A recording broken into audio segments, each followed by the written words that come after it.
Hi, I'm Cheryl Kagan, very proud to be the senator for Rockville and Gaithersburg.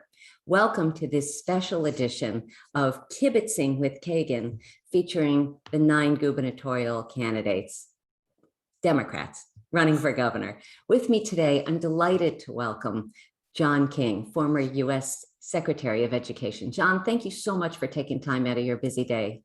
Thanks for the opportunity to join you. Absolutely. So I'm kicking off with giving you 1 minute to talk about who you are, what your background is, and why you're running. You may begin. Sure. Well, really, I'm running for governor for the same reason I became a teacher at the start of my career. When I was a kid, I lost both my parents, my mom when I was 8, my dad when I was 12. And the thing that saved me was public schools and great public school teachers. And I really became a teacher to try to do for other kids what teachers had done for me. And I deeply appreciate that public institutions can be transformative in people's lives. And I'm running for governor because I believe government can be a force for good in the lives of Marylanders. And that's really defined this campaign. Great. You've got a little more time if you want. Or should we just begin? Sure, let's dive into the conversation. All right, awesome. So the goal of this Kibitz is not to do the deep dive on policy, but just for folks to get to know you better. So why don't you start by telling us a little more about your childhood? You told us, and I'm so sorry about the loss of your parents. Why don't you talk about where you grew up, whether you have siblings, and a little bit of a flavor of that? Sure. Both my parents were public school educators in New York City. My dad was African-American, my mother Puerto Rican. For them, school was a path to opportunity, and that was very much the spirit with which I grew up. I was an only child of their marriage, but had siblings through their prior marriages. Mm-hmm. And for me, growing up, I grew up in Brooklyn. Both my parents spent their lives in New York City public schools. For me, growing up, school was the one place in my life that was safe and nurturing and supportive. My dad was struggling with Alzheimer's when it was just me and him. So for that whole period, home was a place that was unstable and scary. But the role that teachers played really gave me this deep appreciation that for all of us, how we get to where we are in life is through the support of others around us. Mm-hmm. And I really came to see that as a teacher, you could make a powerful difference in kids' lives. I was a high school social studies teacher, a middle school principal, and then had the opportunity to lead at the local level, at the state level, to run a state education agency, and then to work as deputy secretary and then secretary of education for President Obama. So my whole life has really been spent focused on how to make schools and government a positive force in people's lives and tackling equity issues, particularly for low-income communities and communities of color. That's great. Well, from those lofty and principled goal answers, I want to know whether you had a pet growing up. I had a turtle named Gilly, and that was pretty much it. Although after my dad passed, I moved around different family members, different schools, and at some points then had pets as well. Okay. Were you a good student? I was a good student. I loved school, the academic side of school, but I struggled a lot in high school. I actually got kicked out of high school. This is often the case for kids who've experienced trauma at early ages. I was angry at the world, angry at adults, angry at my parents, even though that may be irrational. I was angry about the experiences I'd had. So I got in a lot of trouble. I really resisted adult authority. And I was blessed that, again, teachers and a school counselor gave me a second chance, were willing to see me as more than the sum of my mistakes. Bless them. So who is your favorite teacher and why? Yeah. That was a teacher. I was very blessed to have a teacher, Mr. Osterweil, who was my teacher in 4th, 5th, and 6th grade, which was the period from when my mom passed through much of my dad's illness. And Mr. Osterweil's class was amazing. We read the New York Times every day. We did productions of Alice in Wonderland and Midsummer Night's Dream, Shakespeare in elementary school. He was the kind of teacher, you finished a book, he was there with the next, you finished a math problem, he had another that was a little more challenging, and we're still in touch. He's a wonderful, wonderful person. And great blessing was that he was able to come to my swearing in as Secretary of Education, and I was able to really recognize the role he played in my life. I love Teacher Appreciation Day each year because I think too many students don't ever recognize and say aloud the name of a teacher who inspired and mentored them. So That's right. what was your favorite TV show as a kid? Huh. That's interesting. Probably Family Ties Okay. with Michael J. Fox. Yep. I had a very isolated childhood experience, and so seeing this happy family on TV was a thing to be hopeful about. Nice, nice. What was your earliest career fantasy? Did you want to be a teacher from when you were a kid? No, I think I early on wanted to be a lawyer and a judge. Yeah, and I always loved social studies and the Constitution and history. Great. Do you want to briefly give a shout out to a mentor when you were young, other than your teacher?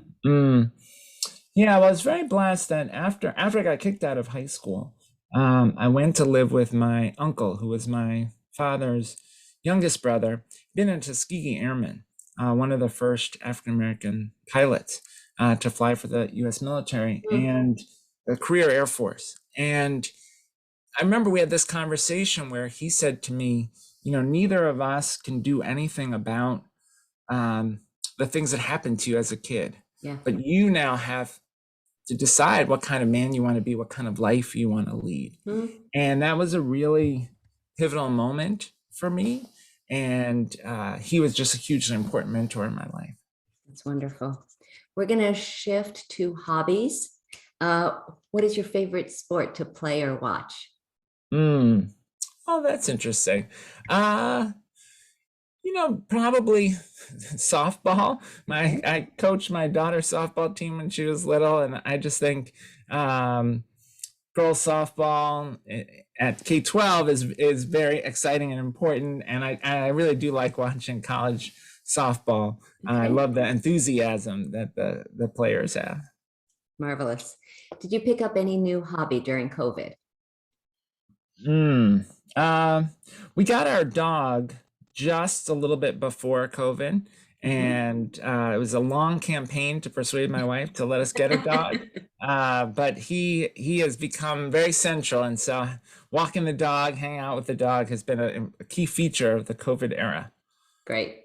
Other than this podcast, which is obviously your favorite, is there another podcast that you have time to listen to or watch that anything you'd recommend? Yeah. Two, The Daily, which I just find does a really good job of going in depth on current news. And then there's a Howard County podcast, Elevate Maryland, which is very thoughtful with Tom Cole and Candace Dodson-Reed. And I recommend that one. I've listened to that once or twice, but I can't say I do it regularly. That's good. Is there a TV show that you've binged recently that you'll admit to?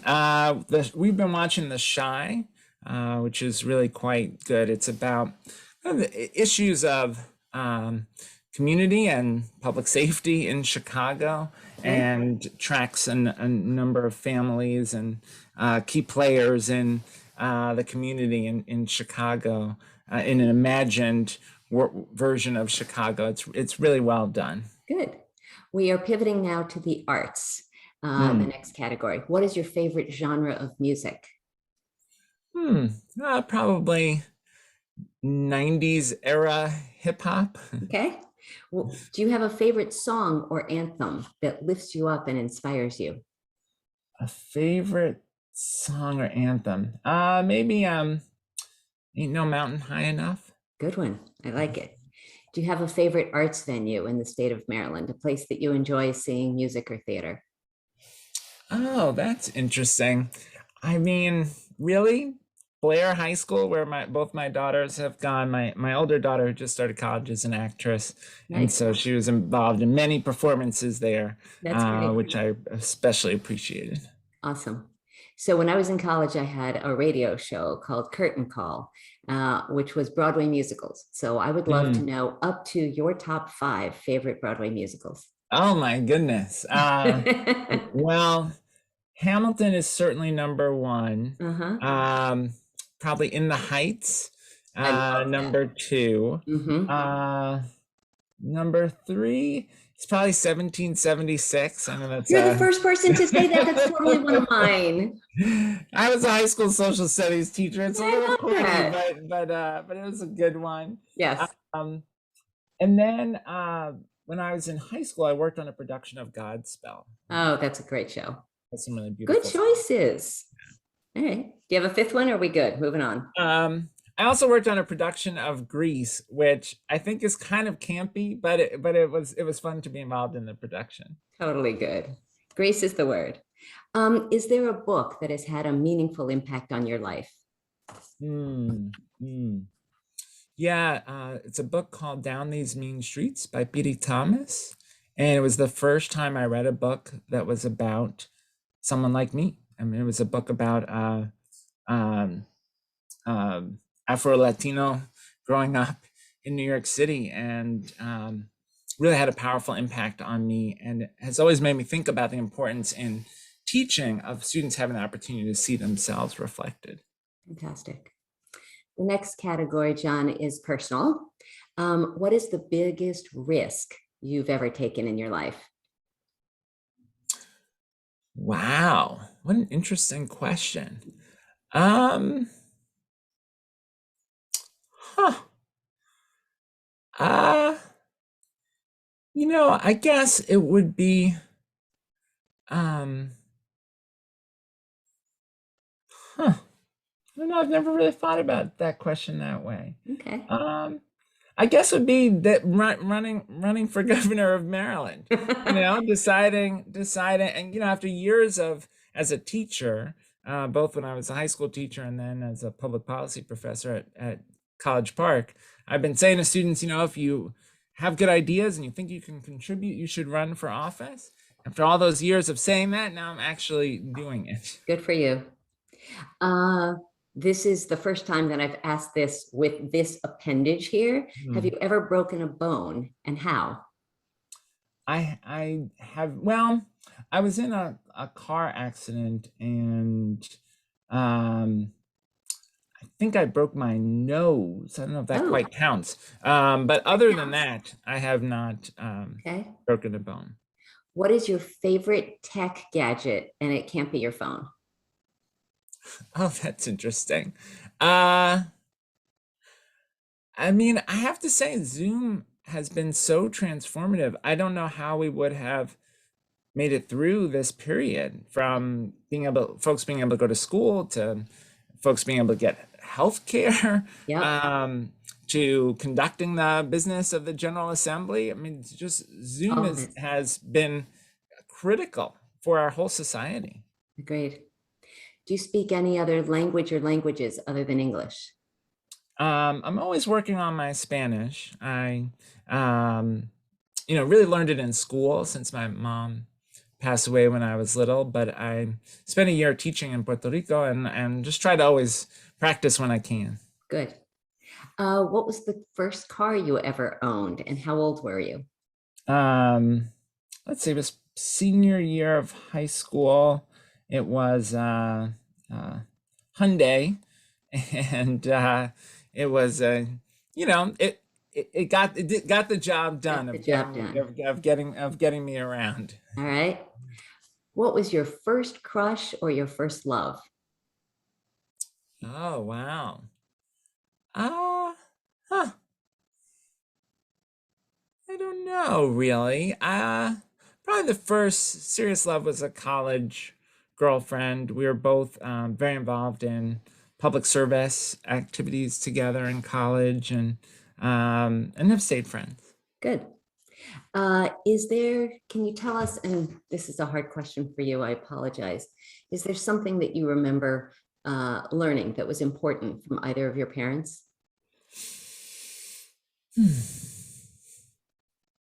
I mean, a lot of things. I mean, they're both both were such caring educators. I remember my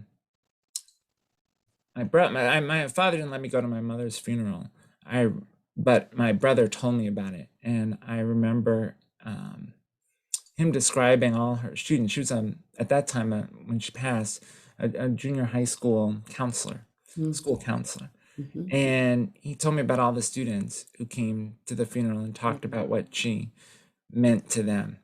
And then a few years later, when my father passed, I remember, he was in his late 70s when he passed away, and he spent a whole career in education. And someone came to the wake who'd been my father's student when he was a teacher 50 plus years earlier. Amazing. And he saw the announcement in the newspaper that my father had passed, and he decided to come to the wake because my father had such an impact on him. That's beautiful. 50 plus years earlier. Amazing. So John, tell me something that really ticks you off. I mean, I cannot believe the way that folks have politicized COVID, and the fact that we have Republican governors around the country who are literally sacrificing the lives of their constituents for political purposes. Yes, agreed. You've referenced your two daughters. Why don't you tell us briefly about them? How old are they? What do they do? You said one just started college. Yes. 17 and 15. Amina just started at NYU, the Tisch School for acting. And my younger daughter, Maria, is a sophomore at Blair High School here in Montgomery County Public Schools, which is also where Amina went. And they are two amazing people. And I can't believe it's gone by so quickly that Amina's already in college. We just dropped her off recently, and that was both exciting and also hard. Yeah. Our next category is at home. What is your favorite junk food? Popcorn. All right. What is your least favorite food? Something you just won't eat? Oh, I know people really like squid, but I do not. Okay. What do you cook really well?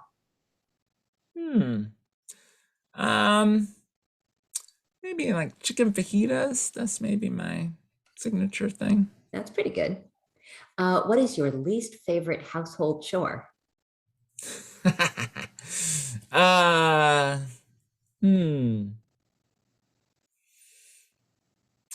Maybe taking out the trash. Okay. I just never remember till it's late at night and it's the night before, and it just always feels like a hassle. Got it. Okay, so God forbid your house is on fire. Other than people or pets, what would you hope to save? Oh, wow. Probably photos. It's a way that you remember things. We're going to shift now to the category of travel. What is the best vacation you've ever taken? We took a family trip to Europe where we went to Italy and France, and that was amazing. Lovely. What is a favorite place in Maryland that you've discovered on the campaign trail? Oh, that's a fun question. I just was in St. Mary's County, and being in St. Mary's City, as a history person, yes, they're doing a lot of work to try to preserve and uncover some of the early history of St. Mary's City, and that was very cool. Sotterley Plantation, and there's Sotterley Plantation, and there's also the original State House that they've recreated, and there's a fort that they are now unearthing and doing an archaeological dig. It's really interesting. Great. Do you have a favorite bar or a restaurant in Maryland that you would recommend to others? We always go for family, like birthdays and things. We always go to Summer House Santa Monica. Okay. on Pike and Rose. Yep. We just like Okay. the vibe there. Okay. If neither COVID nor money, and let's say or time, were an object, where would you want to travel? Hmm. Um, I have always wanted to go um, to Israel and have never had the opportunity. Great. Well, if you're governor, I suspect you'll have the opportunity. Mhm. What is something that you always bring with you when you travel? Hmm. Um, huh. It's an interesting question. I mean, pretty much the phone is the only thing that is like a must take with you on any trip. Everything else you can make do. Okay. We're pivoting briefly to social media. What percentage of Facebook posts or tweets for you or your campaign do you write personally? Hmm.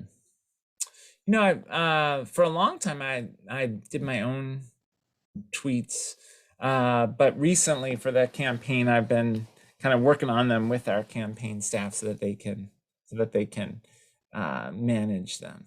Got it. Which is your favorite social media platform and why?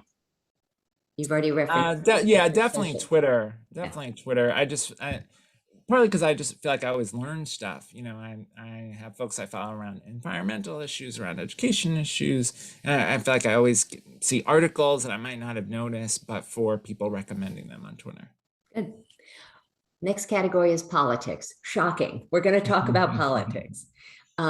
Start with the basic. Why are you a Democrat? Mm.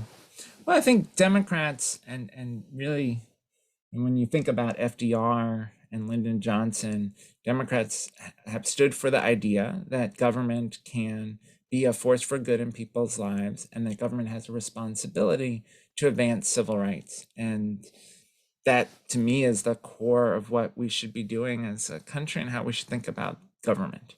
Great. Has any Democratic office holder or candidate especially disappointed you? Mm. Um, well, I'm waiting to see about Senator Manchin if he holds up the Yeah. bipartisan infrastructure bill and the $3.5 trillion package. Yeah. That would be heartbreaking for the Excellent. country. Yeah. When did you first think about running for office? Hmm. You know, I've spent my life in public policy, but not necessarily thinking about running. Um, but during COVID, seeing the disparate impact that COVID has had on low-income communities and communities of color, and the role that governors have played, either for good or for ill, really got me thinking about running and then thinking about how governors are uniquely positioned to work across the different silos in policy, which is something I've always been very mindful of as an educator. Kids and families are so profoundly affected by whether or not they have access to housing or they're food insecure, or parents can find a good job. Governors are uniquely positioned to tackle those cross-sector issues, and that's really what persuaded me to run. That's great. On a scale of 1 to 100, with 1 being the very, very most right-wing conservative and 100 being the very, very most left-wing liberal, what number would you choose that reflects your ideology? Oh my goodness. So sorry, 1 is the most conservative and 100 is the most progressive. Uh-huh. Uh, I'm probably in the 90s somewhere. Okay. Yeah. Who is a shiro or hero of yours, living or dead? A political shiro or hero. Mm, mm.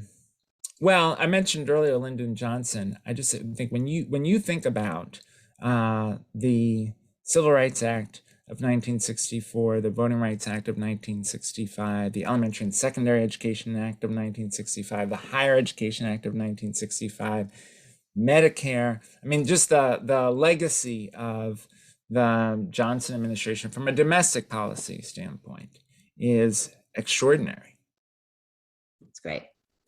Could you take a minute and make a pitch for the nonprofit organization that you support personally, something that really inspires you that you'd like to share with others? Mm, mm. Well, I was on the board for some time of Marylanders to Prevent Gun Violence, and I think we should be taking much more of a public health approach to issues of public safety and thinking about how violence prevention, violence interruption, smart gun laws can be a part of preventing the violence that we see. And that's really what Marylanders works on, and I think it's critical. I mean, public safety is a prerequisite for people feeling like they can open businesses, that they can participate in all the things that matter for quality of life. Makes sense. Talk to us about how Freddie Gray and George Floyd and the Black Lives Matter movement affected you personally and Mm. caused any Mm. change in thinking or actions. I mean, I as a Black man, I have experienced interactions with police where I felt like my civil rights were not being fully respected. I've carried the fear personally and as a parent and as a teacher of the potential for myself or folks I love and care about being victims of police violence. I think what I saw in the movement last summer around Black Lives and even my daughter's engagement in it was a moment of opportunity for society to reckon with things that have always been present throughout our history. And I'm very proud of the work that you and others in the General Assembly did this last session around issues of police accountability. And I think there is more that we need to do to shift our approach to public safety towards one where we both achieve public safety and justice. Those are not in tension. We can have both, and there's more to do, whether it's on violence prevention or addiction treatment or mental health services, to get us to a better place. John, do you want to share a story of a police interaction, how it went, how you handled it, and what lesson or lessons you might have learned or shared with others afterwards? Yeah, I mean, I think of an incident where I was on a highway in Florida, and I was, this is maybe it was either during college or just after college.